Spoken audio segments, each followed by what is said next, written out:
Mimi ni Mwalimu Chacha Heche, ninatoka kwenye familia ya mzee marehemu mzee Heche Suguta, ambaye ni mzee wangu kabisa, ambaye alifariki mwaka 2005. Familia kubwa sana ambayo baba alikuwa polygamist, mwenye wanawake zaidi ya 8, kwa sababu alikuwa ni mfugaji mkubwa kabisa kwenye mkoa wa Mara, lakini alikuwa pia ni mkulima mkubwa na mfanyabiashara. Tangu kukua kwangu mimi nimekuzwa, pamoja na kwamba nimekuzwa kwa malezi ya mama yangu anaitwa Wesiko, lakini pia nimekuzwa na mama zangu wengine, kwa sababu ndio ilikuwa falsafa ya baba yangu kwamba mtoto ni mali ya baba. Kwa hiyo una jukumu unapokuwa mtu mzima uweze kusaidia mama zako wote waliopo mbele ya baba yako kama unavyoweza kumsaidia yule aliyekuzaa. Kwa hiyo ndiko ninakotokea, kijijini Kitagasembe, wilaya ya Tarime, na ndiko ambako baba yangu alizikwa. Na kule kwetu waga tuna kitu kinaitwa koo, clan. Sisi tunatokea kwenye mlango wa watu wanaoitwa Wahirimseti. Ukoo ni Wakira ambao tunakaa kwenye miji ya Sirari. Kwa kabla ya ukoloni kuja tulikuwa tuna protrude kwenda kwa Kenya na Tanzania, lakini pia baada ya ukoloni kuja wenzetu wengine waligawanyika, wako Kenya, wengine wako Tanzania, wengine pia wako pande za kwenda Serengeti kwa wingi, kwa sababu wafugaji siku zote ni watu wa kuhamahama, na wengine wengi sana wako maeneo ya Geita na Katoro huko. Yes. Professionally mimi ni mwalimu. Nimesoma Bachelor of Education. Nikawa na major education, lakini masomo ya kufundishia ni biology. Kwa hiyo ni mwalimu wa biolojia kabisa. Na katika kukua kwangu nilikuwa nina aspire sana niwe daktari, kwa sababu tangu nilikuwa naguswa sana nikiona mtu anaumwa au nikiona mtu ana matatizo ya afya. Na baada ya kuwa nimekoswa hiyo baraka ya Mungu, niseme bahati, fursa ya Mungu ya kuwa daktari, kwa sababu nilitamani kuwa daktari bingwa wa kina mama na watoto. Kwa hiyo nikasema nitasimama katika shughuli za kiroho, kwa maana ya kwamba ninapoona mtu yeyote ana shida, ninawiwa sana ama nimshauri kama ninaweza kumshauri, ama nimsaidie kama nina uwezo. Moja ya kitu ambacho watu wengi walikuwa wakiniuliza kwamba ni kwa nini, na wakati mwingine hata mke wangu alikuwa akiniuliza, ni kwa nini mtu anaweza kuja hapa una shilingi 10,000 sisi hatujapata mboga na ukampa shilingi 10,000? Ni kwa sababu niliwiwa kusaidia watu. Maana naamini madaktari huwa anaacha muda wake wa furaha, anaacha muda wake wa kurelax, anakwenda kufanya operation au anakwenda kuokoa mgonjwa, amefika nyumbani anapigiwa simu kuna ajali, anageuka njiani. Kwa hiyo nikasema mimi nitasimama upande mwingine kwa ajili ya kufanya hivyo. Na nimefanya utumishi. Nimekuwa mtumishi wa serikali kwa maana ya kwamba mwalimu kabisa. Nimekuwa academic master kwenye shule ya sekondari inaitwa Nyathorogo pale wilaya ya Rorya, na nimekuwa mfundishaji mkubwa, kwa sababu wakati naanza pale kwenye ile shule kulikuwa hakuna mwalimu wa fizikia, hakuna mwalimu wa kemia wala wa hesabu. Kwa hiyo nilipoanza watoto wote wale ilibidi, kwa sababu walikuwa kidato cha kwanza na mimi ndio tulianza hiyo shule na wenzangu wachache wawili, nikajitolea mimi kubeba masomo mengi zaidi. Kwa hiyo nikachukua extra duty ya kwamba nikawa nafundisha hadi jioni mpaka usiku kwa vibatari, kwa sababu hali ya maisha ya pale tulikuwa hatuna umeme. Kwa hiyo nilikuwa nafanya hivyo ili niweze kufidia yale masomo. Na nilipomaliza kufundisha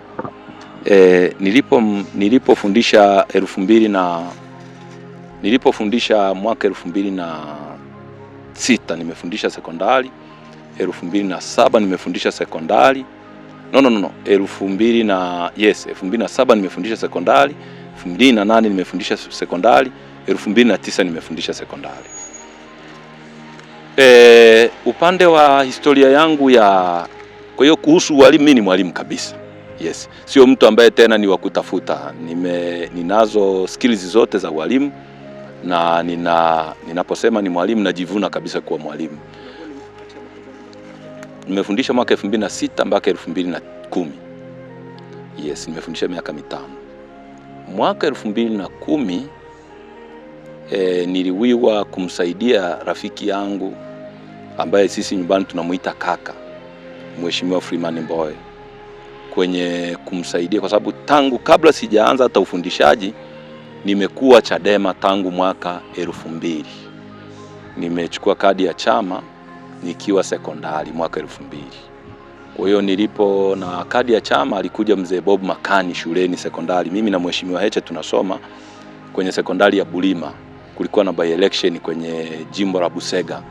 Kwa wakati huo pia Chadema ikaja, japokuwa mgombea alikuwa mzee Mapesa, alikuwa anagombea UDP, lakini Chadema walikuja pale pia kwa ajili ya kujitanua. Kwa hiyo tukafurahishwa na chama. 5 pale Tarime kulikuwa na mgombea wa Chadema anaitwa Mwita Wabachira, alikuwa askari jeshi mstaafu. Mimi ni miongoni mwa watoto wadogo sana ambao tulikuwa tunapandisha naye kwenda huko juu. Naweza nikawa naziweka katikati hivyo zinavyoenda hizo nani. Lakini kabla kulikuwa na kingpin wa chama chetu pale Tarime ambaye sisi tunamuita kama ndio kingpin wetu wa siasa, Mheshimiwa hayati Chacha Wangwe. Wangwe alivyoanza siasa yake alikuwa anapitia madhira mengi sana ya kukamatwa. Na wakati alipokuwa akikamatwa ovyo ovyo, mmoja wa watu ambao walikuwa akisema waende wakamuone ni babangu mzazi kabla baba hajafa mwaka 2005.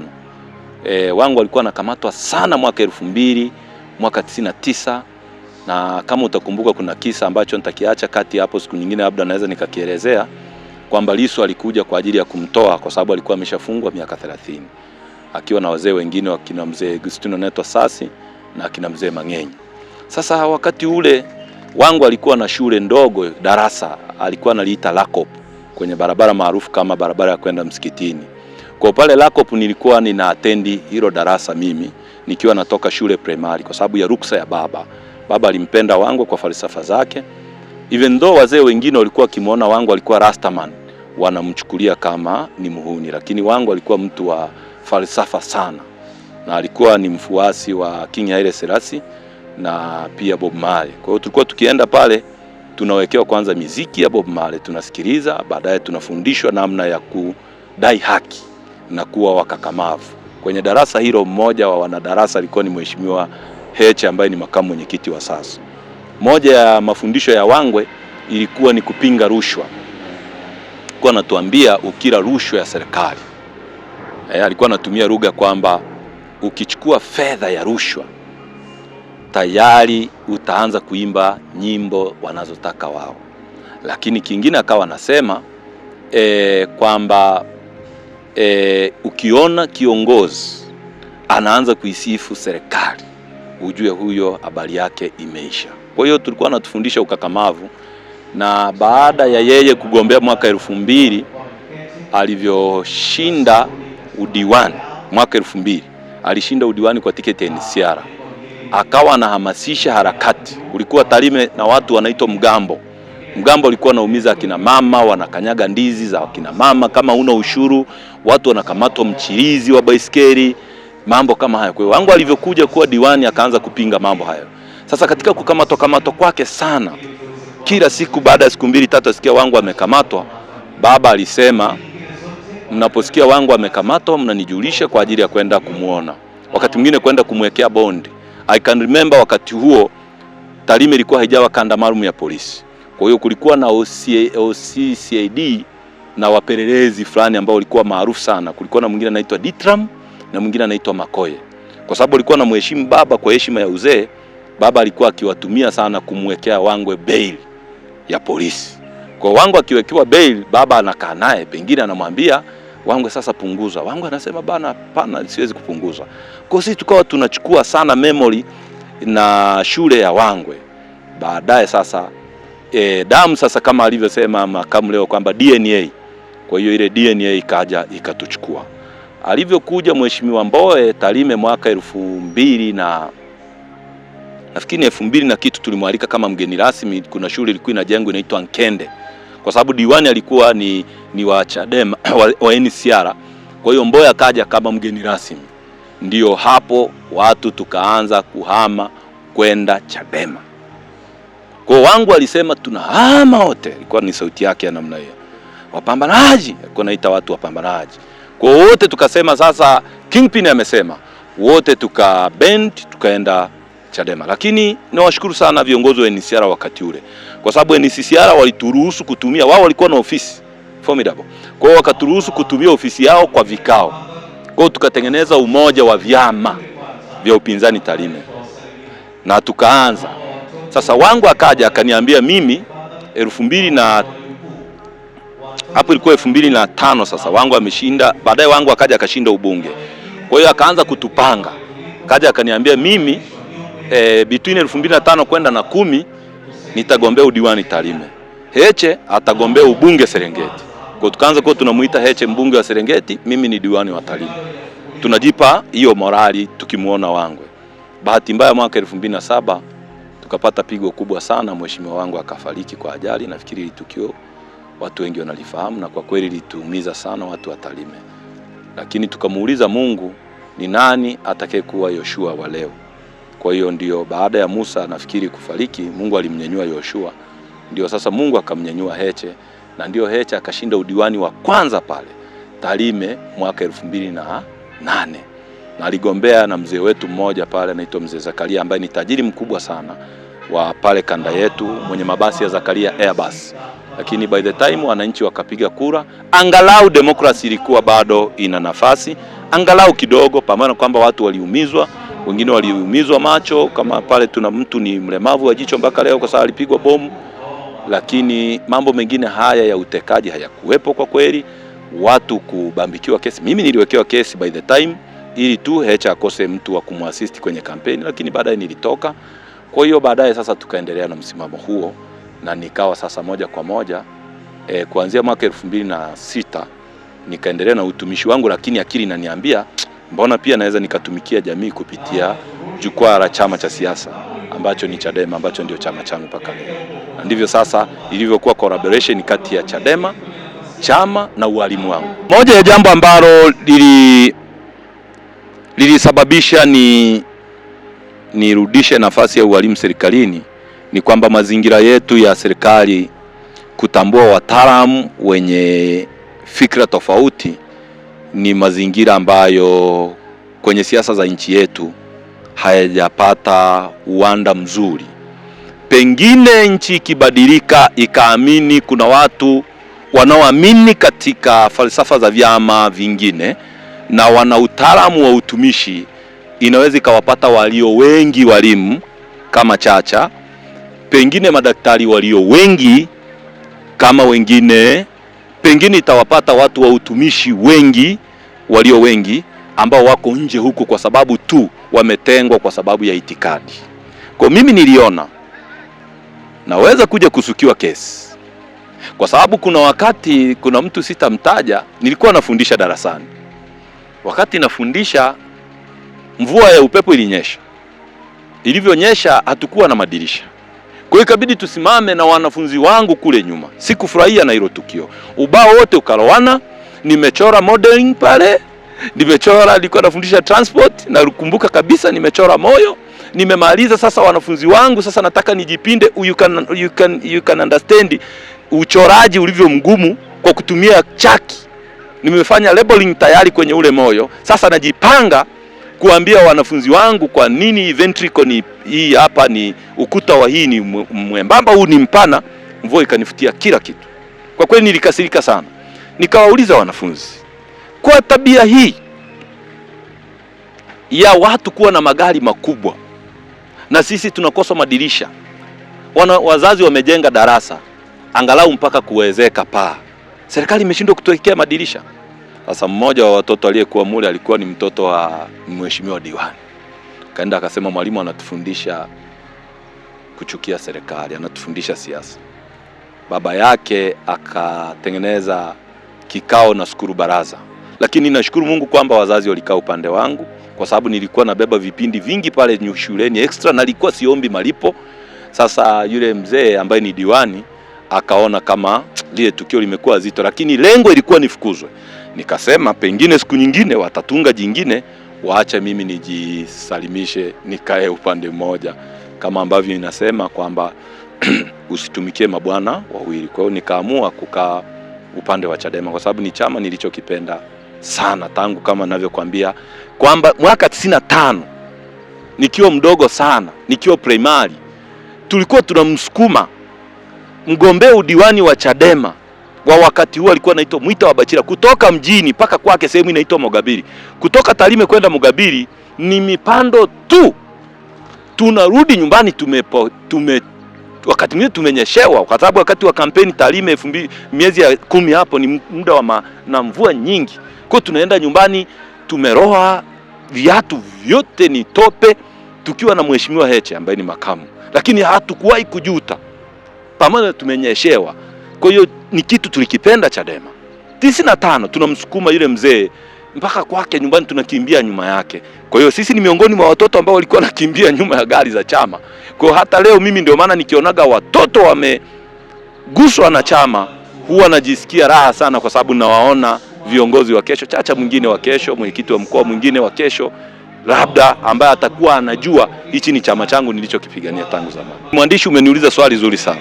Tarime ni moja ya maeneo machache ambayo mtu mwema yoyote wa kabila lolote akifanya pale kazi, cha kwanza anakuuliza uwanja wa kujenga, cha pili anaweza kaoa Tarime. Wengine wanajiasiri koo za pale. Mimi binafsi kuna rafiki zangu Wachaga, mwingine anaitwa Kiwia, mwingine anaitwa Rodi, wako Tarime. Wakina Kiwia na wakina Rodi walikuja kutoka Moshi kwa ajili ya utafutaji, wakaenda sehemu inaitwa Mriba, wakaishi vizuri na jamii ya Wakuria. Paka leo watoto wa kina Rodi na kina Kiwia na kina Swai wako pale, wanaishi pale, ni ndugu zetu. There is no way.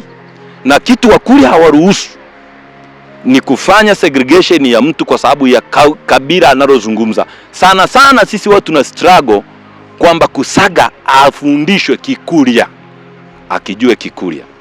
Kusaga ajue mila za Kikuria. Moja ya kitu Wakuria hawataki ni kumuongopea mtu. Sisi kwenye familia yetu ukizungumza na mimi kuhusu mtu, mimi na kusubiri ulichozungumza tukiwa na yule mtu, na usiniambie tena siku nyingine nikwambie na wewe nikupe tahadhari. Usinipe siri unapozungumza mtu, kwa sababu nachofanya nitamuita yule mtu na wewe ukiwepo, na ndicho baba alichotufundisha sisi. Nimwambie fulani, kwa nini unafanya hivi? Wakuria ndivyo walivyo. Kwa ndio maana unaona wanaitwa ni watu wa nyeupe ni nyeupe.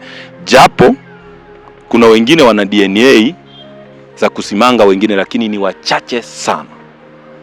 Hiyo ni sifa yao ya kwanza. Sifa ya pili, Wakuria hawalazimishi asili yao kudominate ya mtu mwingine, ila wako tayari kuchukua yote mazuri ya mtu mwingine.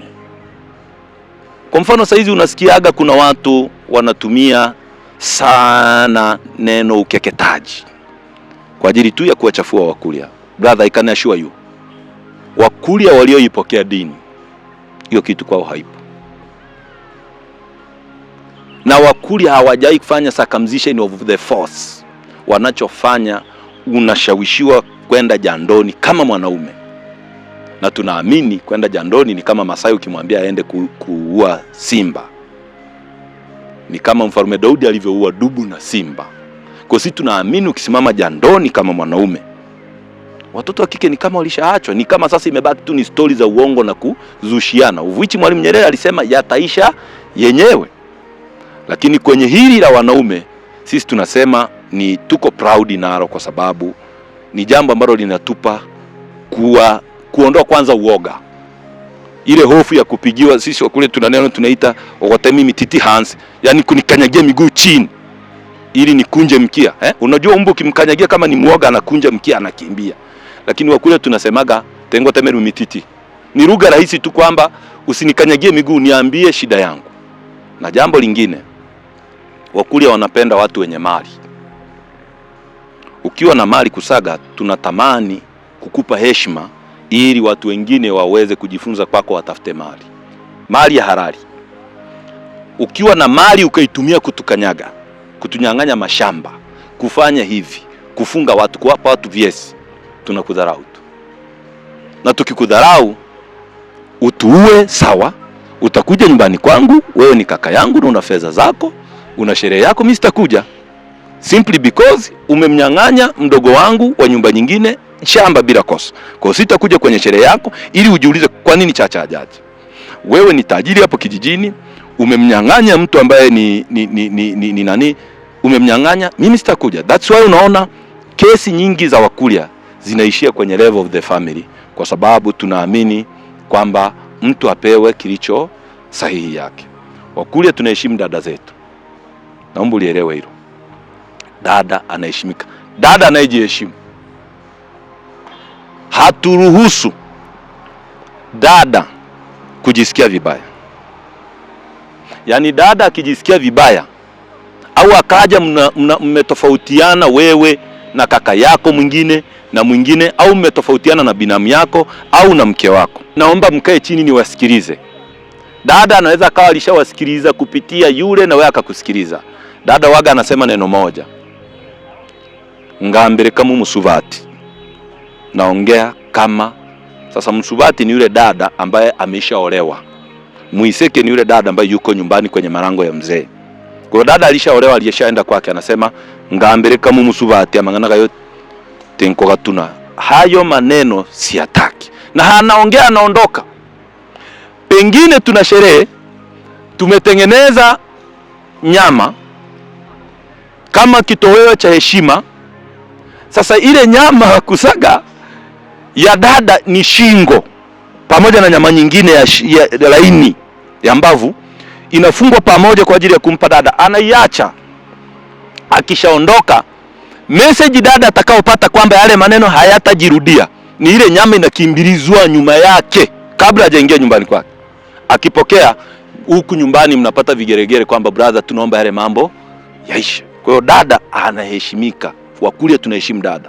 That's why unaona hakuna kesi za dada kule kwetu kwamba mzee amefariki, dada sijui na kaka wamepelekana mahakamani. Haipo. Ikitokea ni rare case. Kwa hiyo hiyo ni moja ya mila yetu ambao watu wengine hawataki kuisema. Kingine Wakurya tunaambiwa tetokole ntanki mohi. Yaani usile visivyo vyako. Alafu tunamsema unasema gichiributi ko bonde mbondigi kuya. Ulichopata kwa giza kitaondoka gizani. Yaani ulivyokipata kwa hila kitaondoka kwa hila, hutakifaidi. Kwa hiyo hizi zote ni lugha ambazo nikukaribishe sana Mara, kwa sababu Kusaga pengine una wafuasi wengi pale. Siku ukija utajua na zingine nyingi. Na tunaheshimu baadhi ya vitu. Mzee kaka wa mji ambaye ni mkubwa kiprotokali ndio anachea vikao vyote. Chakula, kiti kama hakipo kabisa, kaka yule mkubwa ndiye anakaa. Sisi wengine wote tunasimama. Mimi pasina kujali mdogo wangu anayenifuata ana nafasi gani serikalini au ana cheo gani au ana mali kiasi gani, once nikifika eneo ambalo viti ni pungufu, yeye ndiye anayesimama. Hiyo ni moja na nia Wakurya. Maana yake ni kwamba bado tunaamini kwamba umuinukie aliye na mvi, kwamba mkubwa wako aheshimike. Kwa hiyo ukija Mara, weka kando mambo ya udokozi, maana unaweza kuumizwa, kwa sababu Wakurya hawana uchawi. Uchawi wao ni kuconfront, anakuconfront. Kwa hiyo weka kando hayo mambo, weka uongo kando, usiseme fulani amekusema hivi wakati ni uongo. Mtu atakuconfront tu popote kwa sababu unasema vitu ambavyo ni uongo, ili ujifunze uache na hiyo tabia. Na ukija Mara usiseme mimi si wa hapa. Wewe njoo na tabia zako nzuri, utakuwa swai au kiwia au rodi wa kesho katika wilaya yetu. Kwanza baba alikuwa na kauli moja. Kama nilivyokuambia, tulikuwa tunaenda jando. Mimi na Heche tulienda jando siku moja. Wakati tunatoka jando mwaka 96. Umekatwa hapo mzee na kisu. Umesimama na utaki kutikisa hata jicho. Kitikisa jicho wanasema umelia bana, umeaibisha familia. Kwa hiyo unasimama kama mti. Sasa baada ya kutoka pale jando, baba alikuwa na watu wengi wafuasi, ikawa kama maandamano kwenda nyumbani. Baba alivyofika alisema mambo mawili. mtasoma sana, na mkimaliza kusoma muwe na familia na muwe msaada kwa dunia. Hivyo ndio baba alisema. Tulivyofika nyumbani hilo jambo liliklik. Aliongea kwa Kikurya, mora asome mpaka hanu elimu igutuna na muche kuturia abantu tuje kusaidia watu, kwa sababu baba kwake ilikuwa ikifika jioni wanajamii wengi, pengine mtu mke wake, baba alikuwa na gari kijijini, kwa pengine kuna mtu tunaamshwa. Sisi tulianza kujifunza kuendesha gari tukiwa wadogo sana, kwa sababu emergency inaweza tokea kwa jirani, mke wake anajifungua. By the time hospitali kwenye kijiji chetu kilikuwa kinaitwa Nyansurura haipo, hospitali iko Mgumu mjini DDH. Kwa hiyo utachukua jukumu, baba na usingizi, la kumuendesha yule mama mzazi aende kujifungua. Hayo ni mambo yalikuwa yanatokea kila siku. Kwa baba alikuwa anafanya vile ili tujifunze kwamba jamii inapopata shida mkiwepo, hii shida ni yako. And that's why mimi mpaka leo naamini, labda sasa hivi ndio tunatumika kujenga jina letu kidogo, lakini hata mwaka 2015 Heche akigombea ubunge, kuna familia moja ilitukaribisha wote, kwa sababu tu baba alishusha abiria akambeba huyo mama wa familia hiyo, yani abiria wakashushwa barabarani, baba akiwa abiria ana gari ya abiria, akampeleka kwanza huyo mama hospitali akajifungua, ndio baba akaja kuchukua abiria very late na gari zilikuwa chache. Sasa yule mtu alivyosikia ni watoto wa mtu fulani, alichinja ng'ombe, campaign team yote ikalala na kila kitu. So mpaka sasa naamini nguvu ya baba ilitumika na sehemu kubwa. Sasa kwenye kuacha kazi, mama hakufurahia. Maana nakumbuka wakati nikiwa mwalimu, mama alikuwa akija akasikia mimi ni academic master. Kwanza nilipewa mkuu wa department ya biology shuleni, alafu baadaye nikapandishwa kuwa academic master kwa maana ya mtaaluma. Mama aliniambia unaacha nafasi na cheo. Nikasema mama, nimejisikia kusaidia watu. Lakini baadaye alinibariki. Though alisema niwe makini, nikiwa kwenye siasa niwe baraka ya watu, nisiwe mtengeneza migogoro, nisiwe mtengeneza mipasuko. Nikiona jambo ambalo siliwezi nimuulize Mungu, litaishaje hili jambo. Kwa hiyo na akasema pia mseme ukweli. Na wakati mwingine pia wagu unamuona, hata wakati makamu alipokamatwa, ni mmoja wa watu ambao aliona labda tatizo la watoto wangu mbona hawana hili tatizo. Alienda direct kwa Muliro Dar es Salaam pale kwenda kubisha hodi ili aweze kujua tatizo ni nini, lakini yaliyokuwa yanaendelea nafikiri wote tuliona. Kwa hiyo mpaka sasa pia kuna baraka za wazazi, lakini zenye maelekezo ya kwamba tutende haki, tusionee watu. Watawala wamtegemee Mungu, kwa sababu Hezekia alikuwa mtawala na alimtenda Mungu ndivyo sivyo. Mungu akataka kumnyang'anya maisha, lakini alipomwambia Mungu naomba niongeze muda, Mungu alimuongeza muda. Si vibaya kwa mtawala yoyote au kiongozi wa nafasi yoyote unapokiri madhaifu yako, kwa sababu umekiri kwa Mungu. That's why unaona kanisa la Mungu, kanisa Katoliki saizi linawaambia watu wakatubu kwa Mungu kwa matendo walioyafanya ya kujiongezea kura, matendo ya kumtangaza mtu ambaye hajashinda. Na haya matendo kwa sababu yalianza 2019 yakaanza kwa spidi 20 yakaja 24. Watawala waliacha kumtegemea Mungu tangu wakati huo, na wakarithisha walioko chini kwamba malipo makubwa kabisa yaliyobaki ya kibinafsi kwenye mili yetu ni kusema yale yanayowapendeza watawala, hata kama ni ya uongo. Ndio maana unasikiaga watu wengine wanasema fulani hana washauri, fulani hana washauri. Ni kwa sababu hata wale viongozi wa kiroho wengine ambao Mungu aliwapa jukumu hili wameliacha. Na viongozi wa kiroho wanaliacha hili jukumu wakati wana mifano hai. Maandiko ya Mungu hayakuficha kitu chochote. Kwa mfano tu, Mfalme Daudi ana kisa cha kumchukua mke wa Uria, Bathsheba. Na Mfalme Daudi akamchukua Bathsheba akamweka mstari wa mbele kupigana na Wafilisti. Uria. By the time aliandika barua baada ya kujua Bathsheba ana mimba ili Uria arudi. Lakini kwa sababu Uria alimheshimu mfalme, na kwa sababu ya desturi hakupaswa kutoka vitani tena akutane na mwanamke ili abambikiwe ile mimba. Uria, mfalme alivyogundua Uria amekataa, anataka kuipigania nchi, akamsogeza mstari wa mbele ambao ulikuwa na vita kali. Uria akafariki. Mungu hakufurahia. Mungu alimtuma nabii Nathani. Brother, mfalme Daudi, nabii na mfalme, sio mtu wa kawaida, sio mtu wa kawaida.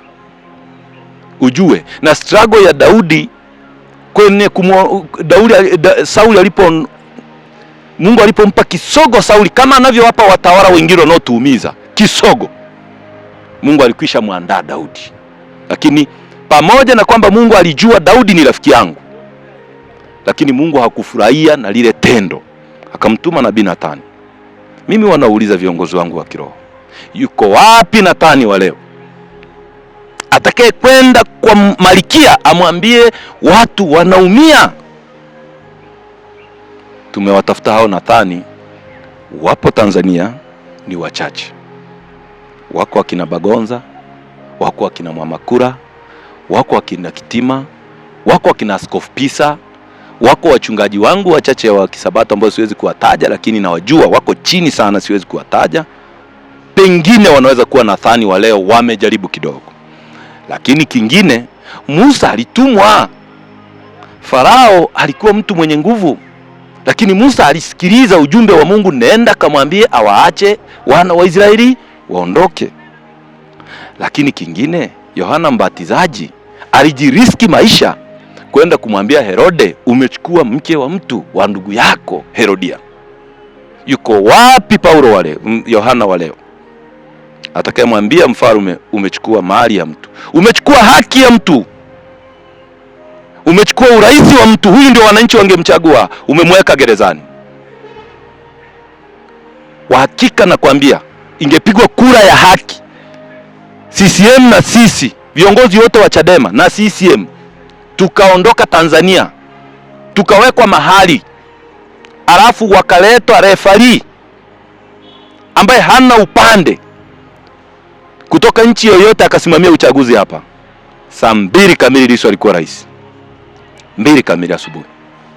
Lakini leo Lissu ni Uria wa leo, amenyang'anywa mke, amewekwa na gerezani, yuko gerezani. Mungu anatafuta Nathani wa leo atakayeenda kumwambia Malkia, muachie Lissu, hana kosa. Haya ya kuongea maneno mengi ya Biblia tunayaongea, tukiona misiba tunajua hapa ili watu wapige vigeregere, nitaje kifungu cha Biblia. Maandiko yanasema sio wote waniitao Bwana Bwana wataulisi ufalme wa mbinguni. Tutawajuaje? Tutawajua kwa matendo yao. Maana Kristo aliwaambia watu, acha magugu ya kuwe pamoja na ngano. Henoki alipoishi duniani alitenda wema, watu walikuwa wakimuona Henoki wanamuona Mungu. Kwa hiyo tunahitaji hata viongozi wa Chadema tutende mema. Wananchi wakituona, ukisema rushwa ni mbaya, wananchi waone kwa matendo. At the same time na accumulate nyumbani kwangu kwa rushwa. Nikisema tunataka haki, na mimi niwatendee haki viongozi wa chini yangu wa wilaya na majimbo, wakija kwenye vikao wapate haki ya kusikilizwa. Wakisema mwenyekiti, tunapoenda sipo, niwaulize twende vipi. Sio niseme mimi ni mwenyekiti bwana, ukiniletea ubishi hapa nitatengeneza mazingira bwana, mimi najuana na RPC bwana, utakamatwa. Kwa hiyo ulichoniuliza kwamba watu wafanye nini, watende haki kwa matendo. Tutahukumiwa kwa matendo yetu, hatutahukumiwa kwa maneno matamu tuliokuwa tunayatoa vinywani. Hilo ndilo ambalo mimi naweza nikasema.